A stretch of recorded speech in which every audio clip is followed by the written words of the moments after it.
A very good morning, dear students. Welcome to DSCJ Home Classes, an attempt to connect learner with instructor, a digital initiative by Directorate of School Education Jammu. Myself Ghulam Rasool, lecturer in education subject and presently posted at Government Model High Secondary School Sabjiyan District Poonch. Dear students, today we will discuss from Unit 7, that is Human Growth and Development. Human Growth and Development. Our topic of discussion is Stages of Growth and Development. Stages of Growth and Development. Under this topic, we have already discussed the infancy stage of our life. Now today our subtopic is childhood. Today we will discuss childhood stage of life. And under this heading, we will discuss the physical, mental, and social characteristic of childhood. So let us get started. What is childhood? The childhood is an intervening period between infancy and adolescence. It is generally a period of 5 to 6 years, as it starts at the age of 5 or 6 years and ends at 12 years of age. This is further divided into two phases: the early childhood, and which is from 5 to 9 years, and later childhood, which is from 9 to 12 years. तो dear students, हमने infancy stage of life जो है वो discuss कर चुके हैं। तो infancy जो है वो हमारी लाइफ की फर्स्ट स्टेज है। उसके बाद आती है चाइल्डहुड, चाइल्डहुड के बाद आती है एडोलेसेंस। तो आज हम इन्फेंसी के बाद वाली स्टेज यानी चाइल्डहुड उसको डिस्कस कर रहे हैं। तो चाइल्डहुड क्या है? ये दरमियाना वक्त है इन्फेंसी के बीच में, इन्फेंसी और एडोलेसेंस के बीच में। तो ये पीरियड लगभग 5 से 6 साल का पीरियड होता है चाइल्डहुड का। ये 5 या 6 साल की उम्र से लेके 12 साल की उम्र तक जो है ये चलता है। इस स्टेज ऑफ लाइफ को हम फर्दर डिवाइड करते हैं अर्ली चाइल्डहुड में और लेटर चाइल्डहुड में। अर्ली चाइल्डहुड जो है वो 5 से 9 साल की उम्र तक का होता है और लेटर चाइल्डहुड जो है वो 9 से 12 साल की एज का होता है।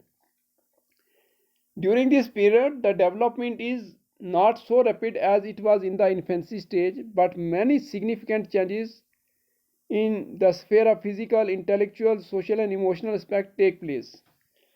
अब हमने जैसे पढ़ा था इन्फेंसी में कि infancy is the stage of rapid development, but during childhood this development, this rate of growth and development is very slow. तो ये आपको मल्टीपल चॉइस क्वेश्चन में आ सकता है, इसको आप याद रखिएगा। इन्फेंसी के लिए पूछें तो that is the period of rapid growth and development. Childhood के लिए पूछें तो this is the period of slow growth and development. अगरचे स्लो होती है फिर भी बहुत सारी जो अहम चेंजेस जो है हमारे बॉडी में, हमारी फिज़िकल, हमारी मेंटल, सोशल और इमोशनल एस्पेक्ट में जो है वो वाक़ा होती हैं। हमारी जिस्मानी, हमारी ज़हनी, हमारी समाजी और हमारी जज्बाती जो पहलू हैं शख्सियत के, उनके अंदर जो चेंजेस होती हैं लेकिन स्लो होती हैं। तो आज हम यही डिस्कस करेंगे कि चाइल्डहुड में जो है, चाइल्डहुड के पीरियड में फिज़िकल, मेंटल और सोशल कैरेक्टरिस्टिक जो हैं वो क्या होती हैं। Dear students, we have already discussed that this is the period of slow and steady growth. The period of childhood is characterized as the period of slow, steady and uniform growth. In other words, we can say that development rate, although continuous and uniform, but is very slow at this stage. The fatness of the infancy or early childhood comes to an end, and the average weight of the child between 6 to 8 years is 36 to 60 pounds, and at the age of 12 years this average weight is 85 pounds.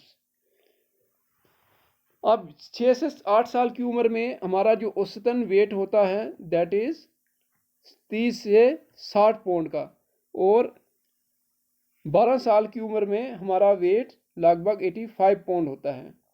यहाँ पर एक और चीज़ जो important है कि 10 या 11 साल की उम्र तक पहुँचते पहुँचते जो बॉयज़ होते हैं वो अपने अडल्टहुड का हाफ जो वेट है वो गेन कर चुके होते हैं और मोस्टली गर्ल्स से हैवियर होते हैं। अब ये रिसर्च स्टडीज़ हैं, ये जनरल ऑब्जर्वेशंस हैं। अब इसमें रेशियल फैक्टर भी हो सकता है, इन्वायरमेंटल फैक्टर भी हो सकता है। अब अडल्टहुड कौन सा पीरियड है, हमने अभी बात की कि चाइल्डहुड जो है इन्फेंसी और एडोलिसेंस के बीच वाला स्टेज है। अब जो एडोलिसेंस, अब जब चाइल्डहुड ख़त्म होगा तो एडोलिसेंस आएगा, एडोलिसेंस के बाद अडल्टहुड आएगा। तो अडल्टहुड में जो एक कंप्लीट वेट होता है, तो आम रिसर्चेस जो रिसर्च फाइंडिंग्स हैं उनके मुताबिक जब तक बच्चा जो है 10-11 साल की उम्र तक का पहुंचता है, वो अपनी अडल्ट एज जो है उसका हाफ वेट लड़का जो है, हम लड़कों की बात कर रहे हैं, वो गेन कर चुके होते हैं और वो ज़्यादातर लड़कियों से हैवी होते हैं। Then comes the height. At the age of 10 years of age, 8 to 10 years, the average height is 131 centimeter and goes up to 151 centimeter at the age of 12 or 13 years. अब 8 से 10 साल जो है, 8 से 10 साल की उम्र में हमारा जो औसतन जो हमारी हाइट होती है वो 131 सेंटीमीटर, और 12 से 13 साल की उम्र तक जब हम पहुंचते हैं तो हमारी औसतन जो हाइट होती है वो लगभग 151 सेंटीमीटर जो है वो हो जाती है। यहाँ पर अब वेट की बात की थी तो हमने बॉयज़ की बात की थी कि वो अपने 10-11 साल की उम्र तक पहुँचते जब वो, तो अपने अडल्ट का हाफ वेट जो है वो गेन कर चुके होते हैं और मोस्टली गर्ल्स से ज़्यादा हैवियर होते हैं। अब जब हाइट की बात आती है तो यहाँ पे लड़कियाँ जो है, the girls are a few steps ahead of the boys. At the age of 11 year girls grow taller than boys half an inch, but after 2 years it becomes same। 11 साल की उम्र में लड़कियां जो है वो लड़कों से लगभग तकरीबन आधा इंच जो है बड़ी होती हैं, लेकिन आइंदा आने वाले 2 साल में फिर ये बॉयज़ एंड गर्ल्स का जो डिफरेंस है ये बराबर हो जाता है। तो डियर स्टूडेंट, ये रिसर्च फाइंडिंग्स हैं, इसके अंदर डिफरेंसेस भी हो सकते हैं। Next comes the teeth. अब टीथ, हमारे जो दांत हैं, ये भी हमारे जो फिज़िकल जो पार्ट है इसका उसी में इंक्लूड हैं। तो डियर स्टूडेंट्स, हमने इन्फेंसी में पढ़ा था कि जो फर्स्ट टूथ है वो 6 महीने की उम्र में जो है वो हमारे मुंह में ज़ाहिर होता है, वो उगता है। उसके बाद 1 साल की उम्र में लगभग 4 दांत आ जाते हैं और जब तक हमारा इन्फेंसी पीरियड ख़त्म होता है लगभग हमारे 16 दांत जो है वो निकल आते हैं। वो जो दांत होते हैं वो सारे, उनको मिल्क टीथ बोलते हैं। तो अर्ली आप इन्फेंसी स्टेज टीथ कहें या उनको अर्ली चाइल्डहुड की टीथ कहें, तो उनको मोस्टली जो वर्ड यूज़ किया गया that is the milk teeth, कि दूध के दांत, हम अपनी ज़बान में भी बोलते हैं दूध के दांत। तो दूध के दांत इस उम्र में गिरते हैं और परमानेंट टीथ जो है वो ग्रो करते हैं। ये याद रखिए, ये भी जो है मल्टीपल चॉइस में आता है, इसको आप देख लीजिए कि मिल्क टीथ जो है वो कब गिरते हैं, या वो पूछ सकते हैं कि परमानेंट टीथ कब आते हैं।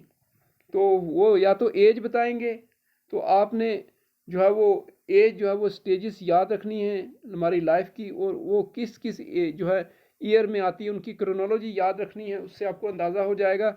या वो सीधा स्टेज पूछेंगे इन्फेंसी में, चाइल्डहुड में या एडोलेसेंस में, तो आपने लिखना है चाइल्डहुड में। उसके बाद है बॉडली प्रोपोर्शंस। बॉडली प्रोपोर्शंस, अब बॉडली प्रोपोर्शन क्या हो गया, ये हमारे जिस्म के जो हिस्से हैं उनकी बात कर रहे हैं। बॉडली प्रोपोर्शंस के अंदर जो है वो चेंजेस आती हैं। The bodily proportion changes considerably, for example the nose of the child becomes larger and the lower jaw also increases in size, arms, legs and tongue increases proportionately in length and the period of thinness begins. It has been observed that it rather gives an ugly outlook to the child. अब हमारे जो body proportions जो हैं, हमारे जो जिस्म के अज़ा हैं, उनके अंदर भी चेंजेस आती हैं। स्लो होती हैं लेकिन चेंजेस आती हैं। ज़्यादातर हमारे जो बाजू और टांगे जो हैं वो लेंथ में बढ़ती हैं, लेंथ में। तो हमारा नोज़ जो है वो भी बड़ा होता है, हमारा जो जबड़ा है नीचे वाला, हमारे मुंह के जो दांत होते हैं, इनका जो नीचे वाला जो जा है, जबड़ा है, उसके साइज़ के अंदर भी इंक्रीज़ आती है। और पीरियड ऑफ थिननेस है ये। अब इससे होता क्या है कि हमारी बॉडी प्रोपोर्शंस चेंज हो रही हैं, हमारे बाजू और टांगें जो है वो थोड़ी लंबी हो रही हैं, थिननेस है, इसको पीरियड ऑफ थिननेस बोलते हैं। तो हमारा नोज़ भी ग्रो कर रहा है और हमारा जो लवर जा है उसमें भी इंक्रीज़ आ रही है। तो अब जो वो इन्फेंसी वाली जो मासूमियत थी, अपीलनेस थी, वो जाती रहती है। तो इस एतबार से हम कहते हैं कि the childhood period gives an ugly outlook to the child. अब एक मतलब बच्चे को बदसूरत बना देता है।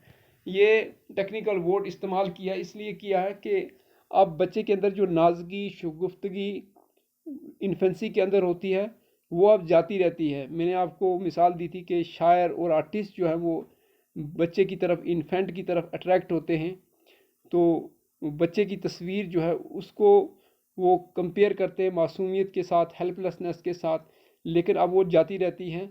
अब उसकी जो हैयत है, उसकी जो शक्ल है उसमें काफ़ी चेंजेस आ जाती हैं। अब पहली वाली मासूमियत नहीं रहती। तो डियर स्टूडेंट, इस एज में ऐसा भी होता है कि पेरेंट्स कहते हैं कि भाई हमारा बच्चा कोई खा नहीं रहा है, हमारा बच्चा कोई कमज़ोर सा है, पता नहीं इसको क्या हो गया। तो दरअसल they are ignorant of the child psychology. तो उनको पता नहीं होता है, ग्रोथ एंड डेवलपमेंट की नॉलेज नहीं होती। तो आप बीइंग ए स्टूडेंट, तो कभी कोई पेरेंट्स बात करें तो उनको बताना आप कि this is the period of thinness.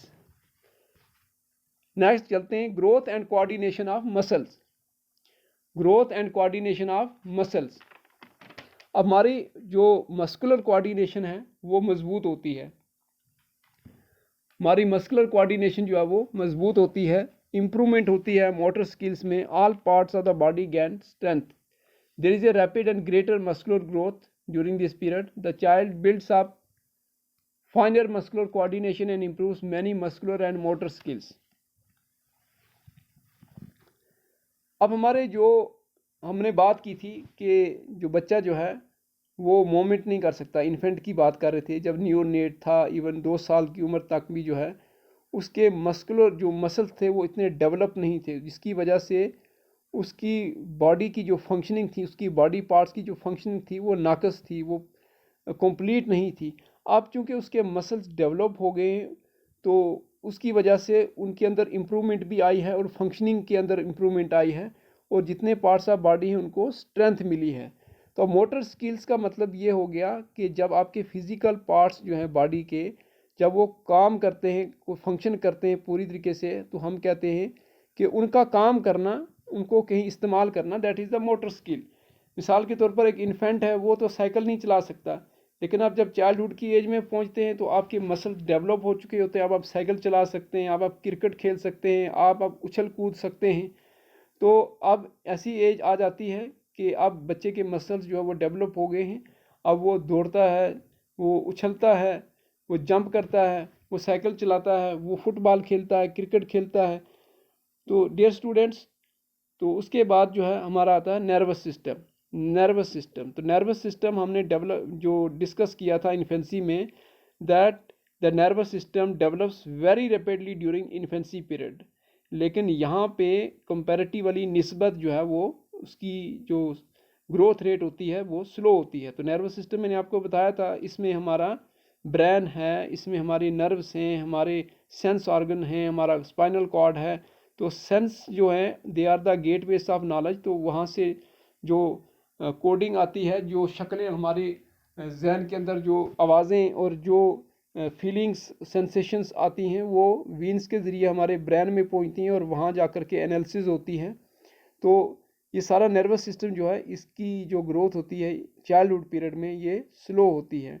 उसके बाद आ जाता है हमारे सेंस ऑर्गन्स। ठीक है, हमारे जिसको हम उर्दू में बोलते हैं हवा से खमसा।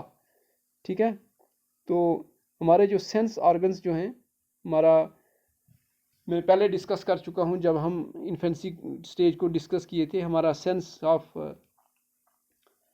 साइट है, जिसे हमारी नज़रें हैं, विजन है। हमारा सेंस ऑफ हियरिंग, हमारे कान हैं। सेंस ऑफ स्मेल, हमारा नाक है, स्मेल। सेंस ऑफ टेस्ट, हमारी ज़ुबान है, टंग जिसको बोलते हैं। सेंस ऑफ टच है, हमारी जो स्किन है। तो ये सब सेंस ऑर्गन्स जो हैं, they are the gateways of knowledge.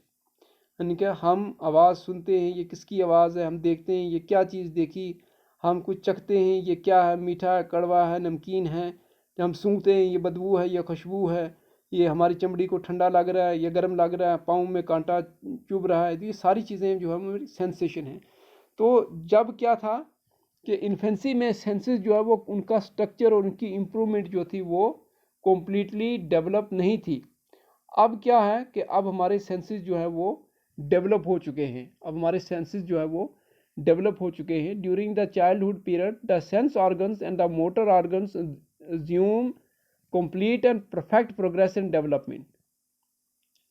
तो यहाँ पर जो है इनके अंदर कोऑर्डिनेशन मजबूत हो जाती है। अब बच्चा जो है उसको इन्फेंसी में सेंस ऑफ टाइम नहीं था, सेंस ऑफ डिस्टेंस थोड़ा सा था, क्योंकि वो थोड़ा सा अब वो जूं जूं एज उसकी थोड़ी बढ़ती है, उसकी मसल के अंदर स्ट्रेंथ आती जाती है, लोको मोशन शुरू हो जाते हैं और वो खड़ा भी होकर चलना, थोड़ा थोड़ा आस्ता किसी चीज़ को पकड़ के चलना शुरू हो जाता है। मैं यहाँ से वहाँ तक चला, मैं इस जो है इस दीवार से उस दीवार तक चला, उस सोफे से लेके वहाँ खिड़की में दरवाजे तक चला, इतना उसको सेंस ऑफ डिस्टेंस होता है।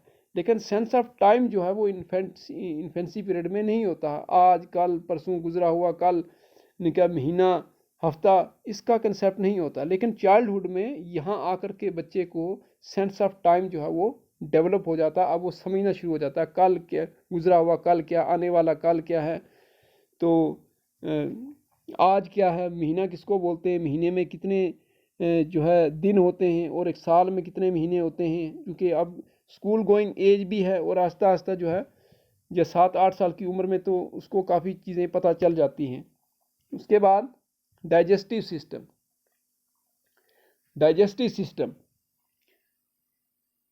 we have discussed that during infancy stage the digestive system is very tender, but in childhood too digestive system of the child is tender and susceptible to be spoiled if not properly taken care of. तो infancy में तो tender होता ही है, लेकिन आप early childhood की बात करें तो यहाँ पर भी वेरी टेंडर होता है, बड़ा नाजुक होता है हमारा डाइजेस्टिव सिस्टम। कुव्वत हाजमा जो है वो नाजुक होती है। लेटर चाइल्डहुड में कदरे उसके अंदर इम्प्रूवमेंट आती है। तो ये हमारा डाइजेस्टिव सिस्टम ख़राब भी हो सकता है अगर हम कोई हार्ड फूड जो है वो बच्चे को दें। तो इसलिए चाहिए पेरेंट्स को कि वो बच्चे को जो है सॉफ्ट फूड्स दें जो बच्चा आराम से हज़म कर सके। उसके बाद जो है सेक्स डिफरेंसेस, तो सेक्स डिफरेंसेस हम जो है डिस्कस कर चुके हैं कि बॉयज़ जो होते हैं वो जब 10-11 साल की उम्र में पहुंचते हैं तो वो अडल्ट का हाफ वेट लगभग गेन कर चुके होते हैं और लड़कियों से हैवी होते हैं। इसी तरीके से लड़कियां जो हैं वो 11 साल की उम्र में तकरीबन जो है वो ½ इंच लड़कों से बड़ी होती हैं, लेकिन 2 साल के अंदर जो है ये डिफरेंस ख़त्म हो जाता है। तो सेक्स डिफरेंसेस जो है फिजिकली ये हैं। Next comes the mental development. What is the mental development? The mental development is quite rapid during the stage of childhood period. At this stage, the child acquires new experiences and tries to adapt himself in his environment. It is how the child not only tackles the problem but also finds out the solution of the problems. His power of thinking, reasoning, observation, perception, imagination, concentration, etc., all these powers develop. He cannot very well go with the abstract thinking. The child develops concept of length, time and distance and learns to express himself in various ways. So dear students, यहाँ पर हमने discuss किया था infancy stage में कि बच्चे की mental development जो है वो उतनी ग्रो नहीं करती, वो इतनी ज़्यादा नहीं होती। वहाँ पर बच्चा जो है वो उसकी क्रिटिकल थिंकिंग, प्रॉब्लम सॉल्विंग का ये चीज़ें जो हैं वहाँ रीजनिंग वहाँ नहीं होती है। अगरचे टचिंग इन्फेंसी में जाकर के अगर हम उसको 5 साल तक एक्सटेंड करते हैं तो वहाँ पर थिंकिंग रीजनिंग होती है, लेकिन वो बड़ी वैग और इनकन्सिस्टेंट होती है। लेकिन यहाँ पर आकर के जो है मेंटल डेवलपमेंट बच्चे की बढ़ती है। तो मेंटल पावर्स जो है, जो दिमागी क़ुव्वतें हैं, उनके अंदर काफ़ी इजाफा होता है, क्योंकि उसकी क्रोनोलॉजिकल एज बड़ी है तो प्रोपोर्शनेटली मेंटल डेवलपमेंट तो होनी है। तो सबसे पहले हम मेंटल डेवलपमेंट में बात करेंगे लैंग्वेज डेवलपमेंट की। तो हमने इन्फेंसी में डिस्कस किया था कि लैंग्वेज डेवलपमेंट बड़ी स्लो है, बच्चा कब पहला वर्ड बोलता है, फिर वो कब जो है वो सिंगल वर्ड या कोई सिंगल सेंटेंस बोलता है, वहाँ पर ज़्यादातर जो है वो रेपिटेशन होती है, नकल होती है। बड़े जो बोलते हैं बच्चा वैसे ही बोलता है, लेकिन मेंटल डेवलपमेंट चाइल्डहुड में इम्प्रूव हो जाती है। अब यहाँ पर वोकेबलरी जो है काफ़ी इम्प्रूव होती है और वो उसको अपने जो सराउंडिंग से जो एक्सपीरियंसेस मिलते हैं उससे होती है। अब बच्चा किसी भी कल्चर का हो, किसी भी कंट्री का हो, वो जिस लैंग्वेज बोलने वाले ग्रुप में होगा तो वहाँ पर वो लैंग्वेज सीखता है, क्योंकि पेरेंट्स से, अपनी सोसाइटी से। अब अंग्रेज़ों का बच्चा होगा तो वो अपने इलाके में होगा तो वो अच्छी इंग्लिश सीखेगा, इंडिया में होगा तो अच्छी हिंदी सीखेगा। तो अब उसकी वोकेबलरी जूँ जूँ उम्र बढ़ती है, उसके जो सेंसेस हैं, सेंस ऑफ हियरिंग जो है वो तो खुले हैं, वहाँ से आवाज़ें आ रही हैं। तो अब जूँ जूँ उसकी उम्र बढ़ी है तो आवाज़ें भी वो सुनता गया है, तो वो अकमुलेट होती गई, उससे उसकी वोकेबलरी उसकी बड़ी है। अब वो सेंटेंसेस को फुली बोल सकता है, अपने आप को एक्सप्रेस कर सकता है, वो रीड और राइट कर सकता है, लिख सकता है और पढ़ सकता है, क्योंकि अब स्कूल गोइंग एज जो है वो शुरू हो चुकी है। और वो जो है बोलना, एक तो लैंग्वेज उसने घर से सीखी है, सोसाइटी से सीखी है, जो स्पोकन लैंग्वेज है वो अच्छी तरीके से बोल रहा है। दूसरा, अब वो पढ़ना भी शुरू करता है आहिस्ता आहिस्ता और लिखना भी शुरू करता है। Then reality based imagination. तो infancy during the discussion of infancy stage we discussed the imagination is very fertile. The child roams in his imagination. He thinks that the world of his imagination is real, but during childhood he believes in the world of imagination but the world of real imagination. ये याद रखें आप, यहाँ पर believes in the world of real imagination, the real आप यहाँ पर word put करें, द रियल इमेजिनेशन। अब जो है वो रियलिटी को जानना शुरू कर देता है। अब इमेजिनेशन ख़त्म नहीं होती पूरी तरीके से, क्योंकि अभी वो बच्चा है तो, लेकिन उसकी जो इमेजिनेशन, जो पहली चीज़, जो fairy tales, making believes, boasting of निका हिज अचीवमेंट्स निका in a vague way, that eliminates at this stage. No, he gets interest in the world of reality. Sensation and perception. Sensation and perception. अब sensation जो है वो हम discuss कर चुके हैं। अब परसेप्शन जो है वो भी डेवलप होती हैं, परसेप्शन जो है वो भी डेवलप होती हैं। आप परसीव कैसे करते हैं? वो सेंसेस से करते हैं। वो हम सेंसेस से जो चीज़ें हमारे अंदर आती हैं, हम उनकी शक्ल, उनकी जो असली हैयत है उसको दिमाग में बैठा लेते हैं। हमारा नर्वस सिस्टम जो है वो कम्युनिकेट करता है हमारे माइंड के साथ कि ये वाली आवाज़ है, ये इस किस्म की तस्वीर है, ये इस किस्म का टेस्ट है, ठीक है, ये इस किस्म की जो फीलिंग है। तो ये सारी चीज़ें जो है हमारे माइंड के अंदर अकमुलेट होती रहती हैं। तो ये क्योंकि सेंसेशंस की वजह से होती हैं, क्योंकि अब सेंसेस जो है वो डेवलप होती हैं। तो अब इसकी बुनियाद पर, on the basis of the experiences, he can now journalize his sensations and perceptions. Next is the concept formation. The concept develop fully. First comes the perceptions.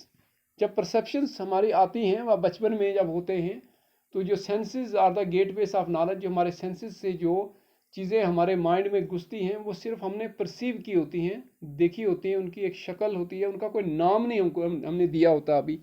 तो नाम जो है हम उसको बाद में देते हैं, जब हमारी मेंटल पावर्स जो है वो डेवलप होती हैं, हमारा नर्वस सिस्टम डेवलप हो जाता है। तो फिर हम जब कंसेप्ट देते हैं, ये आज है, ये कल है, ये परसों है, ये जो है पहाड़ है, ये खुशबू है, ये बदबू है, ये जो है एक गुड टच है, ये जो है बैड टच है। तो ये सारी चीज़ें जब हम उसको नाम देते हैं तो तब कंसेप्ट जो है वो डेवलप करते हैं। तो इस स्टेज में, चाइल्डहुड स्टेज में, कंसेप्ट जो है उसकी डेवलपमेंट पूरी तरीके से हो जाती है। Than thinking and reasoning improves. अब हमने इन्फेंसी में पढ़ा था थिंकिंग एंड रीजनिंग, वहाँ पर भी इम्प्रूव होती है, लेकिन वो वैग और इनकन्सिस्टेंट होती है। यहाँ पर जो है थिंकिंग रीजनिंग जो है वो काफ़ी हद तक इम्प्रूव होती है। अर्ली चाइल्डहुड में अभी चूँकि वो the child remains in somewhat the world of imagination, yet his thinking and reasoning improves.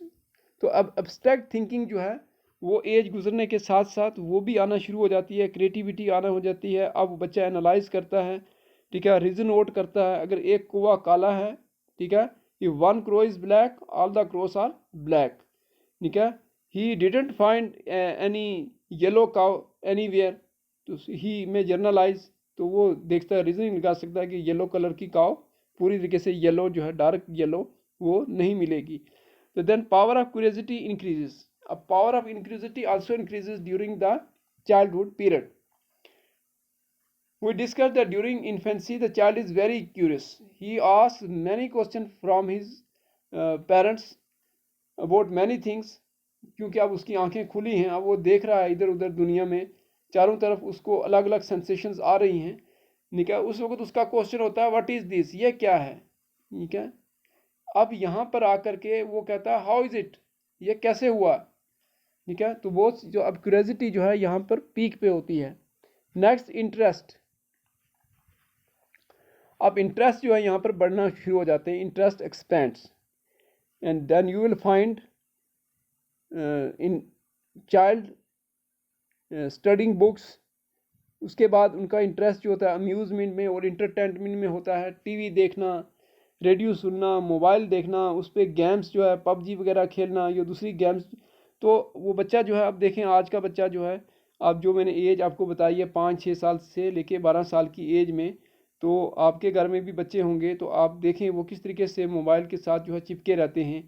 TV में कार्टून देखना, ठीक है, ज्योग्राफी चैनल देखना, बुक्स जो है वो पढ़ना, जो जो जिसमें टेल्स हों वो वाली, या जो कार्टून वाली जो बुक्स हैं, तो उनके जो इंटरेस्ट हैं with the passage of their chronological age their interest also expand according to the environmental influences. जैसे जैसे उनको इन्वायरमेंट से स्टिमुलाई जो हैं वो मिलती हैं, तो वो उनके इंटरेस्ट को इन्फ्लुएंस करती हैं और उनके इंटरेस्ट भी जो है वो एक्सपेंड होते जाते हैं।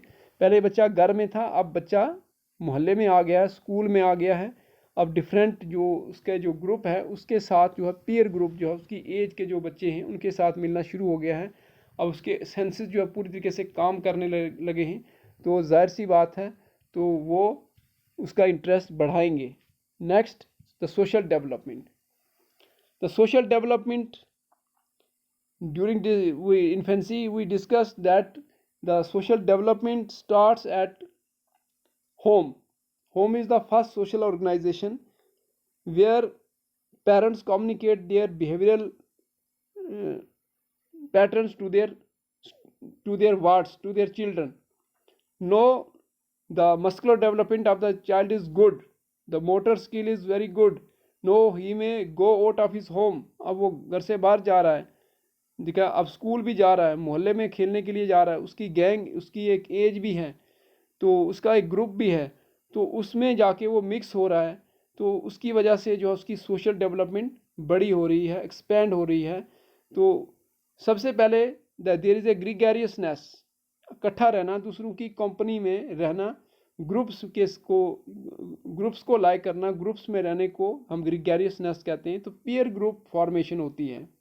अब अपनी उम्र के एज के बच्चे जो हैं उनके साथ जो है उसका एक ग्रुप बनता है, अब वो उनके साथ खेलना पसंद करता है। अगर आप उसको घर में रोकेंगे, उसकी जो फ्रीडम उसको थॉट करेंगे, तो ही विल ग्रो एंग्री।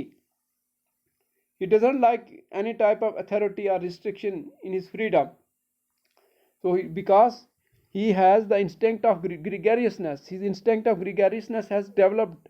अब वो दूसरे बच्चों के साथ खेलना चाहता है। हमने पहले सॉलिटरी प्ले पढ़ा, पैरेलल प्ले इसको बोलते हैं, उसके बाद सोशल प्ले भी हमने पढ़ा। तो अब यहाँ पे एज जो है वो आ गई है कि उससे भी बच्चा सोशल प्ले से भी आगे बढ़ गया है। अब यहाँ पे ग्रेगरियसनेस का इंस्टिंक्ट जो है उसका वो डेवलप हो चुका है।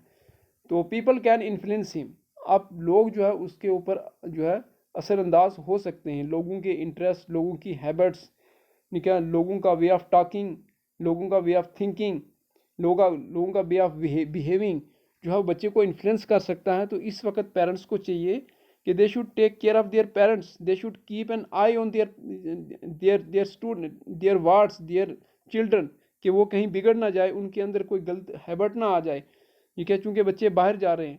Then group play, adjustment, loyalties and leadership. अब ग्रुप प्ले जो है वो शुरू हो गया है, द ग्रुप प्ले। अब ग्रुप प्ले क्या है, हम पहले डिस्कस कर चुके हैं। What is the group play? No the child plays in group, no the child plays in groups at 6 or 7 plays in small groups, at 11 or 12 takes part in team games. At the 6 or 7 year of age, the child now plays in groups. He has a very small groups of their own age. Then at the age of 11 or 12 years, they start playing games, the team games. अब जैसे हमारी कोई देसी games जो होती हैं मोहल्ले में, अब बच्चे वो खेलना शुरू हो जाते हैं, अब क्रिकेट की तरफ भी जाना शुरू हो जाते हैं, ठीक है। अब दूसरा जो जो टीम फुटबॉल हो गया, ये खेलना शुरू हो जाएंगे, कबड्डी खेलना शुरू हो जाएंगे। अपने अपने इलाके के एतबार से जो है, चाहे वो रूरल एरिया है या अर्बन एरिया है, वहाँ पर जो है वो टीम गेम्स जो हैं उसके अंदर इंटरेस्ट लेना शुरू हो जाते हैं। तो ये भी एक मल्टीपल चॉइस का जो क्वेश्चन है कि टीम गेम्स जो हैं बच्चे किस एज में होती हैं, इन्फेंसी में, एडोलेसेंस में, वो स्टार्ट पूछ सकते हैं। तो आप जो है आपने बताना है कि वो चाइल्डहुड में होता है। Gang becomes more important. अब बच्चों की जो गैंग है, तो डियर स्टूडेंट, इसको गैंग एज भी बोलते हैं, ये याद रखना। तो कहीं आपको मल्टीपल चॉइस क्वेश्चन जो है उसमें आपको पूछ लें कि gang as is specified for infancy, childhood, adolescence, तो आपने बताना है किसके लिए, आपने बताना है दिस इज फॉर चाइल्डहुड। तो इसको गैंग एज भी बोलते हैं, क्योंकि बच्चों की गैंग बन जाती है, टीम बनती हैं। अब बच्चों के जो है 7-8 फ्रेंड बन गए, 5-6 फ्रेंड बन गए, ठीक है। अब वो इकट्ठे खेलेंगे, इकट्ठे बाहर जाएंगे, एक दूसरे के घर आना जाना होगा, मोहल्ले में अपना मिलना पसंद करेंगे, स्कूल में मिलना पसंद करेंगे, तो उनकी एक गैंग होती है। तो जो स्टूडेंट 5-5, 8-8 बच्चे जो है मिल करके एक जो है वो गैंग बना लेते हैं। तो गैंग आप मान लीजिए this is a small group. Adjust himself in group. Know that the child has learned to adjust himself in the group. अब वो जो है वो ग्रुप में एडजस्ट होना भी सीख गया है। अब चॉकलेट लाया है, अपने फ्रेंड को दे रहा है, उसका टिफ़िन जो है वो शेयर कर रहे हैं, निका किसी बच्चे के पास टॉफ़ी है वो बांट के खा रहे हैं। हालांकि उनके अंदर सेल्फ इंटरेस्ट अभी तक हैं, लेकिन अब वो ग्रुप के अंदर एडजस्ट होना जो है वो शुरू कर दिया उन्होंने। देन कॉपरेट विद अदर्स, दूसरों के साथ कॉपरेट भी करते हैं, एक दूसरे को अपनी नोटबुक देना, बुक शेयर करना, ठीक है, इवन अपनी फीलिंग्स शेयर करना, तो दूसरों के साथ कॉपरेट करना, दूसरे का काम कर देना। Sometime assume leadership of the gang, तो समटाइम्स जो बच्चे जो ज़्यादा शार्प होते हैं, they become the leader of their gang, of their group. Next, the social consciousness and social status. The social consciousness also develops. तो सोशल कॉन्शियसनेस जो है ये भी बच्चे के अंदर जो है वो आनी शुरू हो गई है। The social consciousness develops very rapidly. It is called gang age. It is the period when the child associates himself with the peer group of the same age who feel and act alike. The child depicts more loyalty to his gang, yet the child during this period learn his selfish interest and takes care of the vast interest of his groups and the society. अब उसके अंदर सेल्फनेस भी होती है। Social consciousness जो है, social consciousness, उसका समाजी शऊर जो है वो बढ़ना शुरू हो जाता है, समाजी शऊर जो है उसके अंदर आना शुरू हो जाता है और बड़ा रैपिडली आता है। तो ये हमने पहले डिस्कस कर चुके हैं कि this is called a gang age, ठीक है।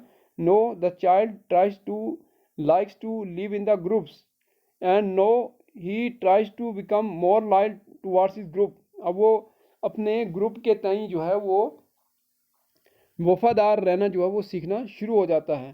तो इसी के साथ जो है ही becomes conscious of his social status.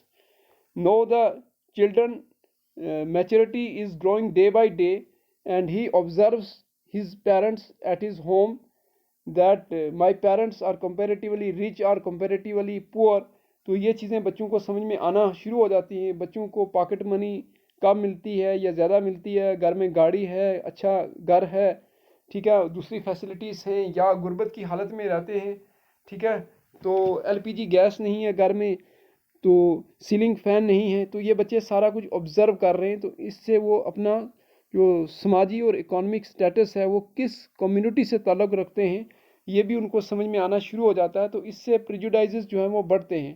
तो at this stage the teachers should come forward to stop this practices. तो किसी किस्म की अनटचेबिलिटी ना हो, बच्चों के अंदर किसी किस्म की इन्फिनिटी कम्प्लेक्स ना आए अपने सोशो इकोनॉमिक स्टेटस को लेके। तो parents should take care at this stage. Particularly Niket, teacher should be very much conscious of this fact, and he should try to maintain the good environment among the students. Then he also learns selfish interest. उसके अंदर अभी infancy के जो आसार हैं वो हैं अभी, तो उसके अंदर जो है सेल्फ इंटरेस्ट है। उसके पास चॉकलेट है, वो चाहता है मैं खुद ही खा लूँ, ठीक है, वो फ्रेंड्स के साथ भी बांटना चाहता है, ठीक है, लेकिन वो पूरा भी खाना चाहता है। तो उसके अंदर सेल्फिश इंटरेस्ट भी हैं। नेक्स्ट, सेक्स डिफरेंसेस उनके also appear at this stage. No this is the stage when parents instruct their words that no you have no you are grown up.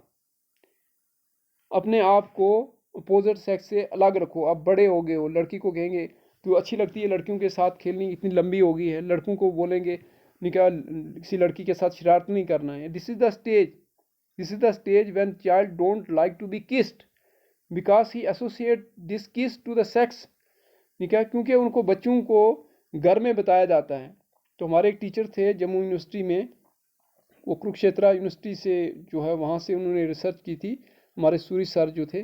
तो वो अपने सुना रहे हैं कि मैंने एक बच्चे को जो ऐसे पैट किया मुंह पे, तो उसने आगे से मतलब क्या कोई गलत बोल गया। तो मैं जल्दी से जो है मेरे जो गाइड थे, तो मैं जब उनके पास गया, उनके क्वार्टर्स में जा रहा था, तो मैंने उनको वहाँ जा कर के मैंने बताया कि सर देखिए आपके यहाँ कुरुक्षेत्र में मैंने एक बच्ची को ऐसे कहा। तो उन्होंने कहा यू डोंट नो, निकाह you are the student of psychology education, निकाह। तो this is the stage when parents instruct their निकाह वर्ड्स, निकाह। तो यहाँ पे वो स्टेज होती है, चूँकि बच्चा हम लेटर चाइल्डहुड की बात करते हैं, तो अब वो जो है उसके फिज़िकल प्रोपोर्शन में जो है चेंजेस आना शुरू हो जाती हैं, और कुछ बिगनिंग जो सेक्सुअल डिफरेंसेस हैं वो तकरीबन इलाके के एतबार से भी, वो जो है क्लाइमेट के एतबार से भी सामने आना शुरू हो जाते हैं। तो यहाँ पर लड़कियाँ और लड़के जो हैं, यहाँ इनके अंदर शार्प जो सेक्सुअल डिफरेंसेस होते हैं। तो sex difference in play activities is apparent. तो यहाँ पर लड़कियाँ लड़कों के साथ, लड़के लड़कों के साथ, लड़कियाँ लड़कियों के साथ जो है वो खेलते हैं इस एज में। आगे एडोलेसेंस में जो है वो अट्रैक्ट करते हैं सेक्सेस को, तो वहाँ पर जा कर के मैच्योरिटी आ जाती है। लेकिन यहाँ इस स्टेज में अब उनको पता है कि हम बड़े हो रहे हैं, ठीक है। तो यहाँ पर पेरेंट्स भी इंस्ट्रक्ट करते हैं, और ये this is the stage when parents instructed about safe touch और अनसेफ टच। तो हमारे जो विंटर जोन के जो डायरेक्टर स्कूल एजुकेशन जम्मू का जो गाइडेंस एंड काउंसलिंग का जो कैलेंडर है, तो उसमें भी जो है ये टॉपिक जो है वो अभी मई में चल रहा था शायद, ठीक है, safe touch and unsafe touch. तो ये जो है यहाँ पर जो बच्चों को बताया जाता है, तो इस वजह से सेक्स डिफरेंसेस होते हैं। The planning and cooperative development. अब at this stage the child can plan his own activity and can organise in his own way. अब no the child has developed the ability to plan something about his life, not the big goals, the small goals. मतलब कि आज क्या खेलेंगे, आज कौन सा match खेलेंगे, किस किस को बुलाएंगे, कौन इनिशिएट करेगा, ठीक है, आज हम स्कूल में क्या करेंगे। तो पहले से प्लान, एक दिन पहले प्लान करके जो है उन्होंने शुरू कर दिया होता है। अब कोऑपरेटिव डेवलपमेंट जो है वो शुरू हो गई होती है। We have already discussed that they try to become loyal to their group, तो and as such they have developed the attitude of cooperation in them. तो उनके अंदर जो है वो कोऑपरेटिव डेवलपमेंट भी देखने को मिलती है। Then comes the rivalry. अब राइवलरी जो है वो भी यहाँ पे अपेरेंट होती है। Rivalry and competition also grow at this stage. We can also see the rivalry and competition among the students because of their rapid mental development. Interest in the social incentives of rivalry and competition becomes very pronounced at this stage. The rivalry and competition may be seen in children at three levels. Which are the three levels? Among group members.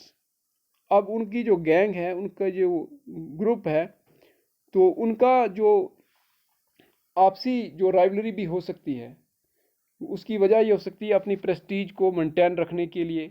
तो आपने जो है अब यहाँ पर बच्चे जो हैं थोड़ा लड़ते झगड़ते भी हैं। हमने पहले पढ़ा है कि वो उनके अंदर सेल्फ इंटरेस्ट, जो सेल्फिशनेस का जो इंस्टिंक्ट है वो भी अभी मौजूद है। तो अब उनके बीच में जो है वो राइवलरी भी हो सकती है। मेरे इतने मार्क्स आए हैं, स्कूल के बाहर लिस्ट लगी है, मेरे मार्क्स ज़्यादा आने चाहिए। Even the child boast of his achievements and then there is a rivalry among the groups. अब एक 5-7 बच्चों की एक गैंग है, 5-7 बच्चों की दूसरी गैंग है, उनके बीच में भी जो है अब गुंडों की तरह, बड़ों की तरह नहीं है, लेकिन एक किस्म का jealousy based competition, jealousy based rivalry जो है उनके अंदर जो है आना शुरू हो जाती हैं। Then gang and organise agencies of society. अब एक गैंग में और कुछ ऑर्गेनाइज जो हमारी जो एजेंसीज हैं सोसाइटी की, उनके बीच में भी हो सकता है। मसलन कहीं पे को प्ले ग्राउंड है, बच्चे वहाँ पे क्रिकेट खेलना चाहते हैं, तो वहाँ पर जो एजेंसीज हैं या जिसकी भी वो जगह है वो उनको अलो नहीं कर रहे हैं, तो उनके साथ उनका कॉन्फ्लिक्ट हो सकता है। बिकॉज ये वो एज होती है जब बच्चा जो है वो रिस्ट्रिक्शंस जो है वो लाइक नहीं करता है। उसके अंदर अब इस स्टेज में उसके इमोशंस भी जो है काफ़ी डेवलप हो चुके होते हैं, कंप्लीट नहीं होते हैं। अब उनके हमने पढ़ा था कि इन्फेंसी में वो स्पॉन्टेनियस होते हैं, लेकिन यहाँ पर वो उनकी एक स्पेसिफिक जो शक्ल है इमोशंस की हो जाती है। वो किसी किस्म की रिस्ट्रिक्शंस जो हैं वो लाइक नहीं करते, चाहे वो अमोंग द मेंबर्स हो, अमोंग द ग्रुप्स हो, या अमोंग बिटवीन द गैंग और organise agencies of the society. तो वो ह्यूमिलेशन भी फील करते हैं। इस स्टेज पर बच्चे जो हैं वो अपना जो इमोशन है उसको छुपाते हैं और सोशल इन्वायरमेंट में खुले तौर पे उसको जाहिर नहीं करते। तो अब इनके अंदर जो है राइवलरी जो उसका इंस्टिंक्ट जो है वो भी मौजूद होता है। तो डियर स्टूडेंट्स, आज हमने चाइल्डहुड पीरियड को डिस्कस किया। हमने इसकी फिजिकल, इंटेलेक्चुअल, सोशल कैरेक्टरिस्टिक्स जो है डिटेल में डिस्कस की। तो हमने इन्फेंसी जो है उसको भी डिस्कस किया। तो आपने कंपैरेटिवली इसने आपने देखा होगा कि इन्फेंसी में और चाइल्डहुड में कितना डिफरेंस है। चाहे वो नर्वस सिस्टम की बात कर लें, हम सेंस ऑर्गन्स की बात कर लें, हम मोटर एबिलिटी की बात कर लें, मस्कुलर कोऑर्डिनेशन की बात कर लें, कंसेप्ट फॉर्मेशन की बात कर लें, थिंकिंग रीजनिंग की बात कर लें, तो हमने देखा कि कितना डिफरेंस आ गया है। ठीक है, अब जो मिल्क टीथ गिर रहे हैं, परमानेंट टीथ आ रहे हैं, वोकैबुलरी बढ़ रही है। ठीक है, तो ये सारी चीज़ें अब जो क्या है कि गैंग एज जो है वो शुरू हो गई है। तो अब जो बच्चे के इंटरेस्ट भी एक्सपेंड हो रहे हैं, तो सोशल इन्वायरमेंट, सोशल कॉन्शियसनेस भी बच्चे के अंदर जो है वो आना शुरू हो गई है। ठीक है, तो सोशल स्टेटस के बारे में भी बच्चा अब जो है वो जानना शुरू हो गया है। तो आपने देखा कि कितने डिफरेंस थे इन्फेंसी में और चाइल्डहुड में। हमारी लाइफ भी इसी तरीके से है। जब हम इन्फेंट थे हमारे अंदर भी यही करेक्टरिस्टिक्स थी। फिर चाइल्डहुड में जब हम पहुँचे, जो आज हमने करेक्टरिस्टिक पढ़ी, ये हमारी उम्र का हिस्सा रहा, हमारी ज़िंदगी का हिस्सा रहा।